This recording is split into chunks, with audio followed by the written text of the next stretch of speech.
Hi friends, Janvi's ಕಿಚನ್ಗೆ ಸ್ವಾಗತ.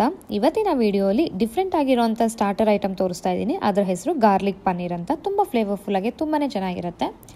ಇದಕ್ಕೆ ಒಂದು ಬೌಲ್ ತಗೊಂಡು ಕಾದಿರೋ ಅಂಥ ನೀರು ಹಾಕಬೇಕು. ಫುಲ್ ಬಾಯ್ಲ್ ಆಗಿರೋಂಥ ನೀರು. ಇದಕ್ಕೆ ಕ್ಯೂಬ್ಸ್ ಆಗಿ ಕಟ್ ಮಾಡ್ಕೊಂಡಿರೋಂಥ ಪನ್ನೀರ್ ಪೀಸಸ್ನ ಹಾಕಬೇಕು. ಈ ಥರ ಯಾಕೆ ಮಾಡ್ತಾ ಇದ್ದೀವಿ ಅಂದರೆ ಪನ್ನೀರು ಮೆತ್ತಗಾಗೋಕ್ಕೆ. ಬಾಯ್ಲ್ ಮಾಡಬಾರ್ದು. ಬಾಯ್ಲ್ ಆಗಿರೋ ನೀರಲ್ಲಿ ಪನ್ನೀರನ್ನ ಹಾಕಿ ಯೂಸ್ ಮಾಡೋವರೆಗೂ ತಟ್ಟೆ ಮುಚ್ಚಿ ಪಕ್ಕಕ್ಕೆ ಇಟ್ಬಿಡಬೇಕು. ಒಂದು ಸಾಸ್ ಪ್ರಿಪೇರ್ ಮಾಡ್ಕೊಳ್ಳೋಣ. ಬ್ಲೆಂಡರ್ಗೆ ಬ್ಯಾಡಗಿ ಮೆಣಸಿನ್ಕಾಯಿ 2, ಒಣಮೆಣಸಿನ್ಕಾಯಿ 2 ಅಥವಾ 3, ಬೆಳ್ಳುಳ್ಳಿ ಒಂದು 8 ಎಸಳು, ಜಾಸ್ತಿ ಇರಬೇಕು ಏಕೆಂದರೆ ಗಾರ್ಲಿಕ್ ಪನ್ನೀರ್ ಆಗಿರೋದ್ರಿಂದ, ರುಚಿಗೆ ತಕ್ಕಷ್ಟು ಉಪ್ಪು, ಸಕ್ಕರೆ 1 ಚಮಚದಷ್ಟು, ಮತ್ತು ಇದಕ್ಕೆ ವೆನಿಗರ್ ಸೇರಿಸಬೇಕು. ವೆನಿಗರು ಒಂದು 3 ಚಮಚದಷ್ಟು ಹಾಕ್ತಾಯಿದ್ದೀನಿ ನಾನು.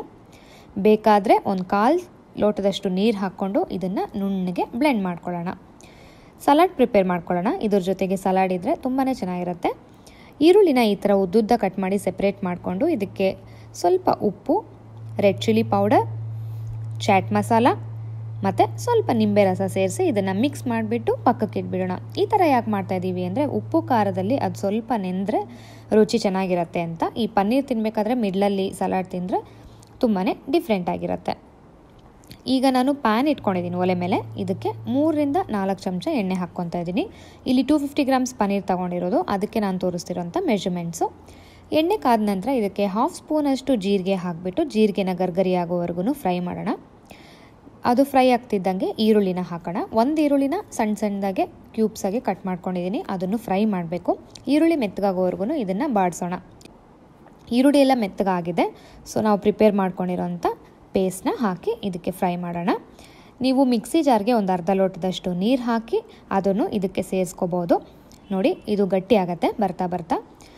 ತುಂಬಾ ಡಿಫ್ರೆಂಟ್ ಆಗಿರುತ್ತೆ. ಈ ಗಾರ್ಲಿಕ್ ಫ್ಲೇವರ್ ಡಾಮಿನೇಟ್ ಮಾಡುತ್ತೆ. ಸೊ ಇದ್ರ ಹೆಸರು ಗಾರ್ಲಿಕ್ ಪನ್ನೀರ್ ಅಂತ. ನೋಡಿ, ಇದನ್ನು ಒಂದು 2ರಿಂದ 3 ನಿಮಿಷದಷ್ಟು ಕುದಿಯೋಕ್ಕೆ ಬಿಟ್ಬಿಡಿ. ಕುದ್ದು ನೋಡಿ ಈ ಥರ ಗಟ್ಟಿಯಾಗಿದೆ. ಇಷ್ಟು ಕನ್ಸಿಸ್ಟೆನ್ಸಿ ಆದಮೇಲೆ ನೀರಿಂದ ಆಚೆ ತೆಗೆದು ಪನ್ನೀರನ್ನ ಇದಕ್ಕೆ ಹಾಕಬೇಕು. ನೋಡಿ, ಪನ್ನೀರ್ ನಿಮಗೆ ಟೆಕ್ಸ್ಚರ್ ಗೊತ್ತಾಗುತ್ತೆ ಮೆತ್ತಗಿರೋದು. ಪನ್ನೀರ್ ಹಾಕಿದ್ಮೇಲೆ ಆದಷ್ಟು ಮೆಲ್ಲಗೆ ಮಿಕ್ಸ್ ಮಾಡಬೇಕು. ಏಕೆ ಅಂದರೆ ಅದು ಪುಡಿ ಆಗಬಾರ್ದು. ಪನ್ನೀರು ಪೀಸಸ್ ಆಗೇನೆ ಇದ್ದರೆ ತುಂಬ ಚೆನ್ನಾಗಿರುತ್ತೆ. ಪನ್ನೀರ್ ಹಾಕಿದ್ಮೇಲೆ ಅದಕ್ಕೆ ತಟ್ಟೆ ಮುಚ್ಚಿಬಿಟ್ಟು 1 ನಿಮಿಷದ ಕಾಲ ಫ್ರೈ ಆಗ್ಲಿಕ್ಕೆ ಬಿಡಿ. ಸೊ ಎಲ್ಲ ಫ್ಲೇವರ್ಸ್ನು ಪನ್ನೀರ್ ಎಳ್ಕೊಂಡು ಖಾರ ಉಪ್ಪು ಸಿಹಿ ಎಲ್ಲನೂ ಹೊಂದ್ಕೊಂಡು ಚೆನ್ನಾಗಿರುತ್ತೆ. ರುಚಿಕರವಾಗಿರೋಂಥ ಗಾರ್ಲಿಕ್ ಪನ್ನೀರ್ ಸವಿಯಲು ಸಿದ್ಧ. ನೀವು ಟ್ರೈ ಮಾಡಲೇಬೇಕು ಫ್ರೆಂಡ್ಸ್. ಹೇಗೆ ಬಂತಂತ ತಿಳಿಸಿ.